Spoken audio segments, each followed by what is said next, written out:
কৃষক ব্যবসায়িকরা এবং বর্তমানে যে হারে পেঁয়াজ আমদানি রয়েছে এগুলো নিয়ে কি বলছেন, এবং বর্তমান যে হারে পেঁয়াজ আমদানি চলছে বাজারে অতিরিক্ত পেঁয়াজ আমদানি চলছে, এবং যারা ব্যবসায়িক রয়েছেন ওনারা আগের থেকেই কিন্তু জানিয়েছেন যে বাজার কমবে বাড়বে, সে বিষয়ে কিন্তু আমাদেরকে আগে জানিয়েছেন, কিন্তু আজকের বাজারটা কি অবস্থা রয়েছে সেটা জানার চেষ্টা করছি। ভাই আসসালামু আলাইকুম। ওয়ালাইকুম আসসালাম। কেমন আছেন? আচ্ছা, আলহামদুলিল্লাহ ভালো আছি। ভাই শুনতে পাচ্ছি আপনাদের কাছে বাজার বাড়বে, হুম। সবসময় শুনতে পাচ্ছি, এই সপ্তাহ পুরোটাই শুনতে পাচ্ছি বাজার বাড়বে। জি। এই যে ব্যাপারী কৃষক এই যে পেঁয়াজ গুলো কিনে নিয়ে আসলো, কৃষক তো নিজের থেকে নিয়ে আসলো জি। আর ব্যাপারী কিনে নিয়ে আসলো, কি অবস্থা তাদের এখন? না, আসলে মালে আজকে প্রচুর আমদানি হয়েছে। আমদানি থাকাতে বাজার গতকাল থেকে 1-2 টাকা আজকে কম। আমদানির কথা কি আপনারা বলেছেন নাকি নিজে থেকে করেছে? না, গতকাল 2 দিন বাজার একটু ভালো ছিল। জি। সেই হিসাবে কৃষকের মাল আমদানি বেশি করছে, এজন্য চাহিদা থেকে আমদানি বেশি, সেই হিসাবে বাজারটা একটু কম। বাজার একটু কমে গিয়েছে না? জি, জি। আচ্ছা আচ্ছা আচ্ছা আচ্ছা, বাজার একটু কমে কমে গিয়েছে। এখানে তো কারো হাত নাই। না, বাজার খুব একটা কমবেও না। আচ্ছা আচ্ছা, আজকে যে পরিমাণ আমদানি হয়েছে, কালকে আমদানি কম হলে আবার 2-3 টাকা বাড়বে। 2-3 টাকা বাড়বে। জি। আচ্ছা, আমাদের দেশের কিন্তু যে পেঁয়াজগুলো যে আসতেছে, এবং আজকের দিনে কৃষকদের অভিযোগ শুনেছি ভাই, কৃষকদের অভিযোগ হচ্ছে যে কৃষক জানিয়েছেন দেশে ভারতের যে পেঁয়াজগুলো সেগুলো না এনে দেশে বীজ এনে দেয়। হুম। আজকের কৃষকের অভিযোগ, আজকে যেটা আমার কাছে আজকে এসেছে, হুম। এবং শুনতে পারলাম সার বিষ কীটনাশকের দাম কমেছে। হুম।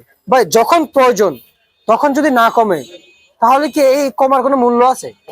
না, উৎপাদন লাগানো শুরু হবে তখন যদি না পা, এখন তো প্রায় লাগানো শেষ, এখন এর দাম কম নিতে হবে। যখন যে সমাজের চাহিদা থাকে তখন চাহিদা সমান পাইতে হবে। আচ্ছা, এখন যে বাজার যে কমলো, জি। এটা কোনো ভিত্তি আছে, কোনো মানে আছে? না, ওইটা আসলে বাজার কমা না, এটা কমা বললে ভুল হবে। কাঁচা মাল 1-2 টাকা বাড়বে, 1-2 টাকা কমবে। হ্যাঁ, এটা খুব একটা বাজার কমছে না, আবার খুব একটা বাজার বাড়েও নাই। না না না না, আমি পেঁয়াজের তো কথা বলতেছি, কিন্তু জি। সারের বিষয়টা যে আমি যে আপনাদের বলতেছি, কারণ না, এখন তো সারের প্রয়োজন নাই। তাহলে এখন যে সময় প্রয়োজন ছিল তখন তো উদ্যমুখী ছিল সার, 1000 টা সার নিচ্ছে 1800-2000 টাকা দিয়া। জি এখন তো সারের প্রয়োজন নাই। জি ভাই, রাজবাড়িতে আমাদের এক সাংবাদিক অভিযান চালিয়েছে পুলিশ নিয়ে। জি। হ্যাঁ, হয়তো ওনাদের যে বাপ চাচারাও কিন্তু কৃষক, সে বিধায় উনি অভিযান চালিয়েছে, ম্যাজিস্ট্রেটকে ডেকেছে। হ্যাঁ, সবাই অভিযান চালিয়েছে, কিন্তু যা দেখলাম ভাই ফুটেজে, হুম। সব সার বিষ কীটনাশক আন্ডারগ্রাউন্ড এবং বিভিন্ন ঘোড়ানো ভর্তি, হুম। কিন্তু ওপেন বাজার যে আপনার যে ওপেন বাজার আছেন না, ওপেন বাজারে নাই। হুম। আসলে এটা কতটুকু আপনার যে জানেন এটা কতটুকু সত্য? আমরা আমরা যদি বলি না, এটা পুরোটাই সত্য। কারণ দেখা গেছে কি, যারা যাদেরকে ডিলার দিছিল, একটা ডিলারটা মানে একটা সিন্ডিকেট করে, মানে কৃত্রিম সংকট তৈরি করে বাজার উদ্যমী করছে। আচ্ছা, এটা এটা কতটুকু আপনারা মানছেন? এটা কি উচিত হয় আদৌ? না, এটা কোনো সময় ঠিক না। অন্তত সার কীটনাশক ডিলার দিলে, সিন্ডিকেট করলে সিন্ডিকেট হবেই। সুতরাং সিন্ডিকেট ভাঙতে গেলে খোলা বাজার মাল বিক্রি করতে হবে। খোলা বাজার মাল বিক্রি করলে সিন্ডিকেট থাকবে না। আপনার এক প্রতিবেদন দেখেছি, আপনি বলেছেন যে দেশের কৃষক পেঁয়াজ আবাদ ছেড়ে দিলে ভারতীয় পেঁয়াজের যোগান দিবে, তবে বাজার হবে 150 টাকা থেকে 100 টাকা। জি। তো সরকার তো চায় সবাই কম দামে খাওয়াইতে, কিন্তু এখন পেঁয়াজ থাকা অবস্থা যে আরো কি পেঁয়াজ প্রয়োজন হয়?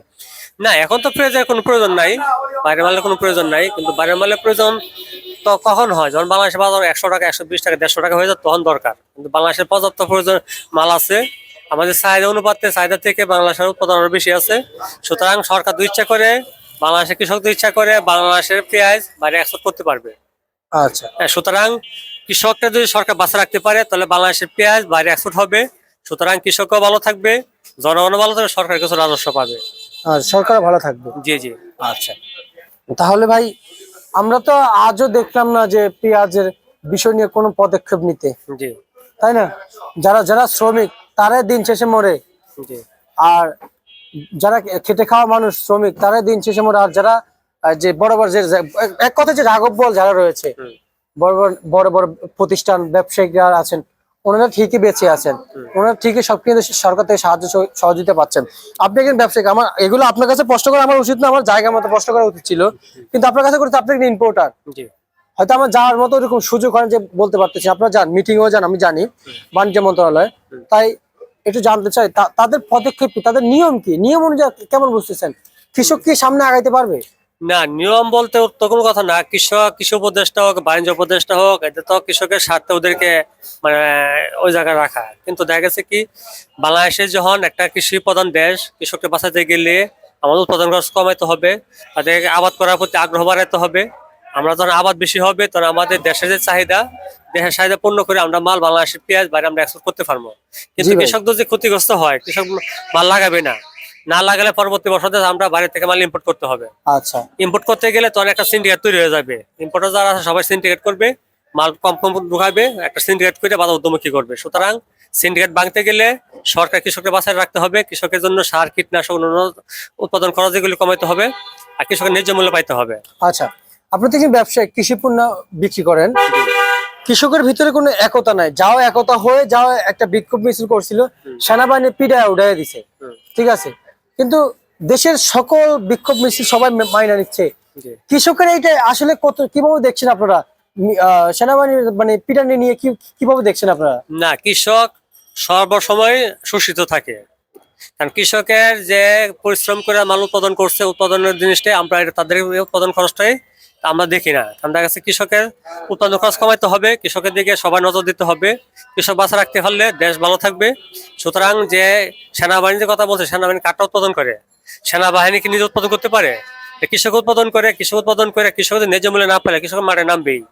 হ্যাঁ, আচ্ছা। সেই ক্ষেত্রে কৃষককে স্বার্থের আগে দেখতে হবে, সরকার হোক, জনগণ হোক, প্রশাসন হোক, সবাই কৃষকের স্বার্থের আগে দেখতে হবে। আচ্ছা, তাহলে সেনাবাহিনী এটা আসলে কতটুকু আপনারা দেখছেন, মানে পিটানোর বিষয়টা নিয়ে আসলে এটা উচিত হয়েছে কিনা? কারণ সবাই তো মাঠে নামে, হুম। রাস্তায় নামে, কৃষকরা তো কখনোই নামে না, আমরা দেখি নাই। হুম। যাও নামছে তাও পিটায় উঠাইছে, এটা আসলে উচিত না, কিনা? এটা তো সেনাবাহিনী তো পিটাইছে না, প্রশাসন থেকে যখন বলছে তখন তারাও এদের কথা শুনতে বাধ্য।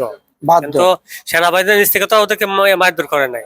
না, সেনাবাহিনী কিন্তু সবাই কিন্তু সেনাবাহিনীটা মানে, জি জি, আর তারা একটু মানে এখনো শৃঙ্খলা বজায় রেখেছে, জি জি। ওনাদের তো বোঝা উচিত ছিল। হুম। যেহেতু না, সেনাবাহিনী প্রত্যেকটাই বাংলাদেশে যতগুলো ঊর্ধ্বতম কর্মকর্তা সবাই কিন্তু কৃষকের সন্তান। জি, সবাই কিন্তু আপনি দেখেন ভাই, আপনি দেখেন যখন 32 নম্বর ভাঙার সময় ছাত্রদের উপর সেনাবাহিনী কোনো হামলা করে নাই, হুম। তাহলে কৃষকের বেলায় কেন হামলা করতো? তখন তো উপর থেকে অর্ডার না, এসেছিল। কৃষকের জন্য করে না বললে ভুল, কারণ কৃষকের জন্য না, কৃষক মাঠে নামছে দেশে আইন শৃঙ্খলা নিয়ন্ত্রণ করতে গিয়ে অথবা সেনাবাহিনী মানে পদক্ষেপ নিচ্ছে, কিন্তু সেনাবাহিনী যে পদক্ষেপটা নিচ্ছে এটা পদক্ষেপ নেওয়াটা কোনো যুক্তিসঙ্গত না। কারণ যুক্তিসঙ্গত এই কারণে কৃষক তার নিজ দাবির জন্য আন্দোলন করতেই পারে।